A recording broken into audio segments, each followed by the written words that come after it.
Hello दोस्तों ये video बहुत कमाल की है। इस वीडियो में हम आपको बताएंगे कि मुर्गी की पैदाइश और उनकी अफजाइश के लिए किस तरह टेक्नोलॉजी की मदद ली जा रही है। ये मालूमात जानकर आप हैरान रह जाएंगे। वैसे तो मुर्गी और अंडों से हमारा खाने के लिहाज से ताल्लुक बहुत गहरा है, लेकिन आपको हैरत होगी कि ये सब कुछ किस अमल से गुजरकर आप तक पहुंचता है। दोस्तों, आप जानते होंगे कि आजकल मार्केट के अंदर मुर्गियां पालने का कारोबार बहुत ज्यादा फैल रहा है। इसीलिए हर किसी के दिमाग में ये सवाल आता ही होगा कि आखिर मुर्गी के इतने सारे बच्चे आते कहां से हैं। दोस्तों, ये तो आपको पता है कि रिवायती तरीके से मुर्गियां पालें तो ये काफी अंडे देती हैं, लेकिन सारे अंडों से मुर्गी के बच्चे पैदा नहीं हो पाते। इसकी वजह से बहुत सारे अंडे खराब हो जाते हैं। दोस्तों, अब आप दिल थाम कर बैठ जाइए, क्योंकि हम आपको ऐसी मॉडर्न पोल्ट्री फार्मिंग में इस्तेमाल होने वाली इंतहाई जदीद मशीन दिखाने जा रहे हैं जो आपको हैरान कर देगी।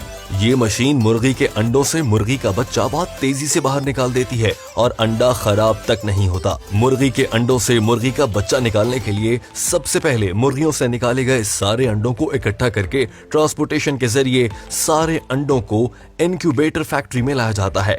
इनक्यूबेटर का मतलब होता है कि मुर्गी के अंडों से मुर्गी का बच्चा निकालने वाली मशीन। यहाँ इससे इनक्यूबेटर फैक्ट्री में मुर्गी के अंडे से बच्चा निकालने के लिए मुर्गी के अंडों को एक प्रोसेस से गुजरना पड़ता है। मुर्गी के सारे अंडों को एक बेल्ट पर डालकर एक स्कैनर मशीन में से गुजारा जाता है। ये स्कैनर मशीन खराब अंडों और अच्छे अंडों का पता लगाती है। इस स्कैनर मशीन की स्क्रीन पर नीले डॉट का निशान ये बताता है कि ये अंडा खराब है। फिर ये ऑटोमेटिक मशीन अच्छे अंडों को उठाकर दूसरी बेल्ट पर रख देती है और खराब अंडों को वहीं छोड़ दिया जाता है। फिर इन खराब अंडों को एक अलग जगह पर इकट्ठा कर लिया जाता है। अब ये सारे अच्छे अंडों को ऑटोमेटिक एडवांस मशीन एक प्लास्टिक की टोकरी में भर देती है। ये मशीन सारे अंडों को इतनी सफाई से टोकरी में भरती है कि एक भी अंडा टूटना तो दूर की बात है, अंडे के ऊपर क्रैक का निशान भी नहीं पड़ता। ये प्लास्टिक की टोकरी चारों तरफ से खुली हुई होती है, जिससे अंडों के ऊपर से हवा आर या पार भी जा सकती है। फिर इन सब ट्रेस को एक दूसरे के ऊपर रख दिया जाता है। यहाँ पर 10-10 ट्रेस को ऊपर नीचे रखा जाता है। इससे 10-10 ट्रेस का एक सेक्शन बनाकर ट्रेस को इंक्यूबेटर चैम्बर में रख दिया जाता है।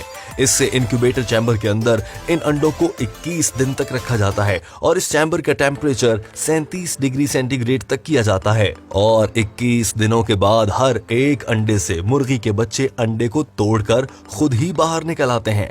फिर इन सारी ट्रेस को एक एक करके बेल्ट पर रखकर आगे भेज दिया जाता है। यहाँ पर अंडे के छिलके और मुर्गी के बच्चे को अलग किया जाता है। यहाँ पर इन मुर्गियों की पहचान की जाती है।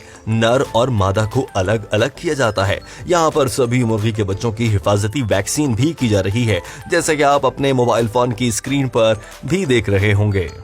लेकिन दोस्तों, ठहरिए, ये भी जान लीजिए कि जदीद पोल्ट्री फार्म की एक डार्क साइड भी है कि यहाँ पर एक दिन के बच्चों को जो उनके मैयार पर पूरे नहीं उतरते उन्हें मार दिया जाता है, जो बेहद अफसोस की बात है। इन एक दिन के बच्चों के साथ पोल्ट्री फार्म्स में बहुत बुरा सलूक किया जाता है। यहाँ पर आप देख सकते हैं कि एक वर्कर उसकी गर्दन को बॉडी से अलग कर रहा है।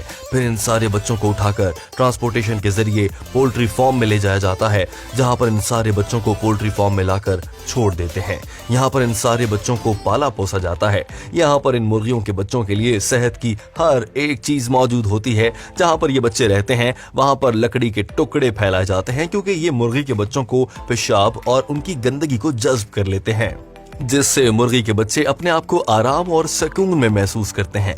इन मुर्गी के बच्चों को पानी भी मॉडर्न टेक्नोलॉजी के जरिए दिया जाता है। खाने में इन मुर्गी के बच्चों को सोयाबीन, मकई का आटा और चावल के आटे जैसी सेहतमंद चीजें दी जाती हैं। खाना भी मॉडर्न तरीकों से दिया जाता है। ये सब अमल जदीद और मॉडर्न पोल्ट्री फार्म में होता है। यहाँ पर 24 घंटे लाइट्स और पंखों का इंतजाम भी होता है। 2 महीने बाद ये बच्चे बड़े हो जाते हैं और मुर्गियां बन जाते हैं, जिनका गोश्त मार्केट में बेचा जाता है या इनसे अंडे भी निकलवाए जाते हैं। फिर इनके अंडों का कारोबार किया जाता है। दोस्तों, हर मुर्गी साल में 300 अंडे देती है। फ्रेंड्स, ये सब अमल तरक्की याफ्ता ममालिक में होता है। पाकिस्तान और भारत, बांग्लादेश, नेपाल, इन ममालिक में जो कि तरक्की पजीर ममालिक हैं, पोल्ट्री फार्म का कारोबार छोटे पैमाने पर होता है, जहां पर मुर्गी के बच्चों को मुख्तलिफ तरह की मेडिसिन दी जाती है जो हिफ्ज़ाने सेहत के उसूलों के खिलाफ होती है। इसीलिए आप सबसे दरखास्त है कि मुर्गी का गोश्त कम से कम इस्तेमाल करें या फिर देसी मुर्गी को तरजीह दें। क्योंकि हमारे ममालिक में मुर्गी को जिन उसूलों के तहत बड़ा किया जाता है वो जरा भी सेहतमंदाना नहीं है और उनसे आपकी और हमारी जिंदगियों को बहुत बड़ा खतरा होता है। बिलखुसूस खवातीन को तो इससे बहुत ज्यादा मसाइल होते हैं। इसीलिए तिबी माहिरीन कहते हैं कि ये देसी मुर्गियां खवातीन को तो बिल्कुल भी और मर्दों को भी कम से कम खानी चाहिए। दोस्तों, वीडियो देखने का बहुत शुक्रिया। आपको ये वीडियो कैसी लगी कमेंट करके हमें जरूर बताइएगा। वीडियो देखने का बहुत शुक्रिया।